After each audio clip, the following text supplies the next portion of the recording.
Sens dessus-dessous de Raymond DeVos.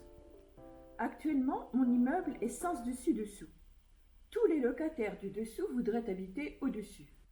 Tout cela parce que le locataire qui est au-dessus est allé raconter par en dessous que l'air que l'on respirait à l'étage au-dessus était meilleur que celui qu'on respirait à l'étage en dessous. Alors, le locataire qui est en dessous a tendance à envier celui qui est au-dessus et à mépriser celui qui est en dessous. Moi, je suis au-dessus de ça. Si je méprise celui qui est en dessous, ce n'est pas parce qu'il est en dessous, c'est parce qu'il convoite l'appartement qui est au-dessus, le mien. Remarquez, moi je lui céderais bien mon appartement à celui du dessous, à condition d'obtenir celui du dessus. Mais je ne compte pas trop dessus. D'abord parce que je n'ai pas de sous.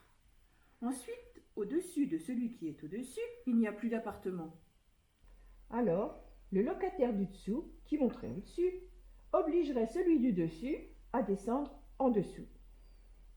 Or, je sais que celui du dessus n'y tient pas. D'autant que comme la femme du dessous est tombée amoureuse de celui du dessus, celui du dessus n'a aucun intérêt à ce que le mari de la femme du dessous monte au-dessus. Alors là-dessus, quelqu'un est-il allé raconter à celui du dessous qu'il avait vu sa femme bras dessous avec celui du dessus? Toujours est-il que celui du dessous l'a su. Et un jour que la femme du dessous était allée rejoindre celui du dessus, comme elle retirait ses dessous et lui ses dessus, soi-disant parce qu'il avait trop chaud en dessous, je l'ai su. Parce que d'en dessous, on entend tout ce qui se passe au-dessus.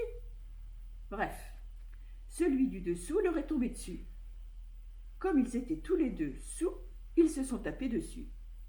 Finalement, c'est celui du dessous qui a eu le dessus.